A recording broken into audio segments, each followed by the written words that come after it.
Hello guys, మనకి England సిరీస్కి సంబంధించి already 18 మెంబర్స్తో స్క్వాడ్ కూడా అనౌన్స్ చేశారు కదా. సో దీంట్లో కెప్టెన్ వచ్చేసరికి మనకి శుభ్మన్ గిల్, అలాగే వైస్ కెప్టెన్ వచ్చేసరికి రిషబ్ పంత్. సో ఈ మ్యాటర్ మనందరికి కూడా తెలుసు. కాకపోతే ఇక్కడ ఇంకో మ్యాటర్ ఏంటంటే, మనకి యంగ్స్టర్స్ అయిన అర్షదీప్ సింగ్, అలాగే కరుణ్ నాయర్ని తీసుకున్నారు. దాని తర్వాత వచ్చేసరికి షార్దుల్ ఠాకూర్ని మళ్ళీ వెనక్కి పిలిచారు.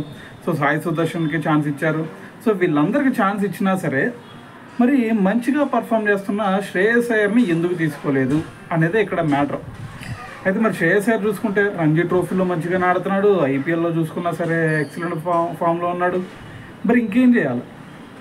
మరి ఇంత మంచి పర్ఫార్మెన్స్ ఇస్తున్నా కూడా, ఇది మన ఛాంపియన్స్ ట్రోఫీలో కూడా చూసుకుంటే అక్కడ కూడా మంచి పర్ఫార్మెన్స్ ఇచ్చాడు కదా, నెంబర్ 4th పొజిషన్లో. మరి ఇంత మంచిగా ఆడుతున్న ప్లేయర్ని మరి ఎందుకు సెలెక్ట్ చేయలేదు అనేది ఇక్కడ మ్యాటర్.